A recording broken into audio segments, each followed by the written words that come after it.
Qualifying for Champions League at that point, and then obviously when a club like Barcelona comes in, you know, it is very difficult to say no. And yeah, as you said, Man City is my home club, it's my childhood club, so it wasn't an easy decision. But yeah, as I said, when Barcelona comes knocking on the door, you can't really turn it down. And for me, the chance to play in Champions League football and win trophies was something that I couldn't say no to.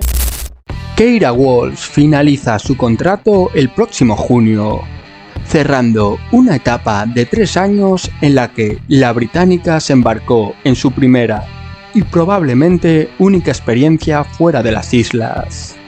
Seguidora del Manchester City desde niña, solo la llamada del Fútbol Club Barcelona logró convencerla de abandonar su hogar futbolístico. Yeah, for sure. I think when I was younger, my dad always made me watch Spanish football and kind of appreciate that style. I think, you know, when I was younger, English teams, you know, tended to kick it a bit long, and I think for me, my dad always appreciated the way Barcelona play and the way Spanish teams play, and I think he kind of tried to influence me in that way. So yeah, when I told him about Barcelona, I think even though he's a City fan as well, it was kind of a no-brainer for both of us. Fue un verano de locos aquel de 2022. El Fútbol Club Barcelona vivió un auténtico terremoto tras la lesión de Alexia Putellas, quien, después de firmar probablemente la mejor temporada de su carrera, sufrió una grave rotura que la apartó de los terrenos de juego durante buena parte de la temporada. Todavía dolía, en el seno del conjunto culé, la derrota en Turín en la final de Champions, y el proyecto necesitaba fortalecerse para no perder la lucha por recuperar el máximo trofeo continental. A la baja de Alexia se sumó la inesperada salida de otra pieza clave de esos años, Lieke Martens.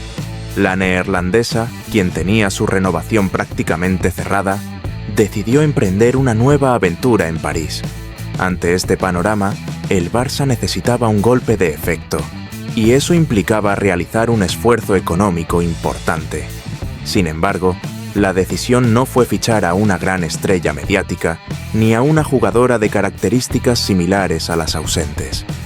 Apostaron por una futbolista que no aparece en los highlights, cuyo trabajo es dar equilibrio y asegurarse de que la máquina de juego funcione a la perfección, permitiendo que otras brillen. Así llegó Keira Walsh, quien acababa de hacer historia con Inglaterra al ganar su primera Eurocopa. La centrocampista aterrizó en el aeropuerto del Prat, convertida en la futbolista con el traspaso más elevado en la historia del fútbol femenino. Every midfielder wants to play for Barcelona. I think it's a kind of a midfielder's dream. Yeah, to be here and to be a part of this club is amazing, and not just the men's players, but I speak about Patri, Aitana and Alexia a lot. El impacto de Keira en el equipo se notó, sobre todo, en los partidos más exigentes de la temporada. Enfrentamientos en los que los rivales intentaban castigar al Barça aprovechando su defensa adelantada.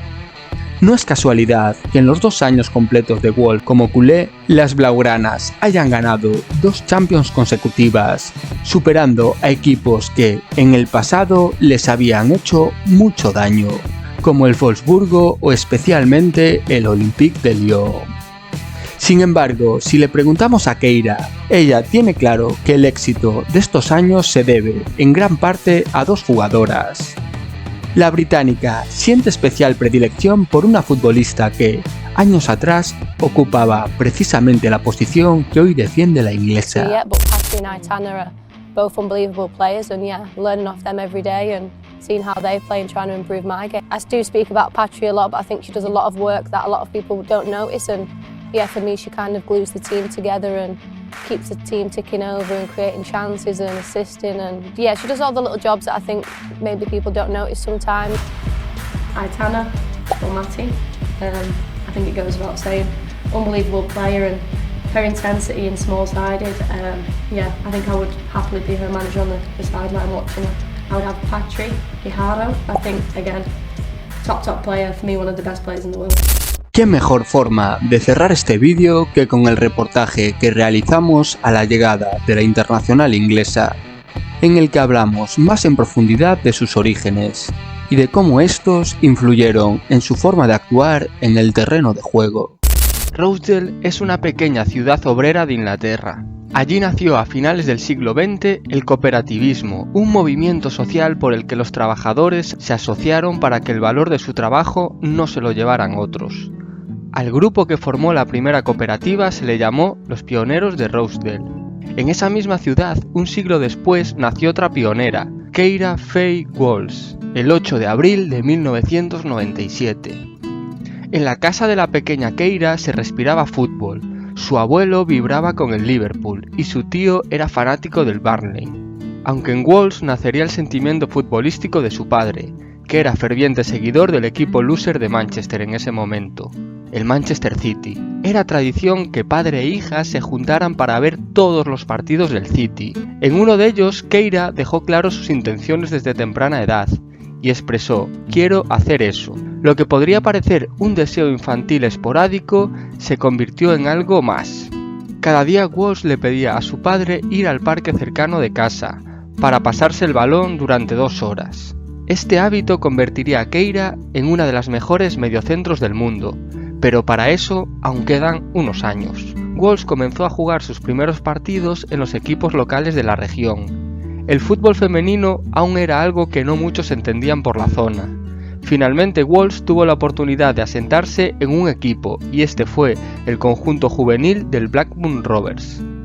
Después de formarse en la base del conjunto de Blackburn, con 17 años la centrocampista estaba lista para dar su paso al equipo senior. El destino que había elegido Walsh para jugar en la primera división era el Everton, pero ahí apareció su madre, la cual la animó a que hiciera las pruebas con el equipo del que era seguidora desde niña, el Manchester City. Keira no las tenía todas con ella. El Everton le permitía entrar en el equipo directamente, y el City era lanzar una moneda al aire, que podía salir mal. Finalmente, el poder jugar con el equipo de su vida y el apoyo de su madre hicieron que se decantara por el conjunto de Manchester. Buena decisión, ya que la calidad de Keira impresionó a los miembros del staff. De esta forma, Walsh llegó al equipo de su vida en 2014, con 17 años en una temporada histórica, ya que era la primera del Manchester City como equipo profesional en su sección femenina. El partido en el que Walsh comenzaría a forjar su leyenda con las de Manchester sería la final continental frente al Arsenal. Su incursión en el 11 fue una sorpresa para la centrocampista, ya que no esperaba contar para el técnico en ese partido. De hecho, le había dicho a sus padres que no viajaran, ya que sería una pérdida de tiempo y dinero. Pues bien, Walsh no solo jugó, sino que cuajó un partido excepcional, y fue clave en la victoria de su equipo. Desde esa fecha, Keira fue fija en el 11 del Manchester City. Con ella dirigiendo el juego llegaría un hito para la historia del club, su primer campeonato liguero en el año 2016, temporada en la que el conjunto Citizen alcanzó un triplete nacional, ganando también la Copa de la Liga y la FA Cup. Los éxitos con su equipo se tradujeron en logros internacionales. En noviembre de 2017 llegó su debut con el primer equipo de la selección inglesa. El comienzo de una historia que se traduciría en que la de Rosedale fue junto a sus compañeras heroína, consiguiendo la primera Eurocopa de su país en un Wembley repleto.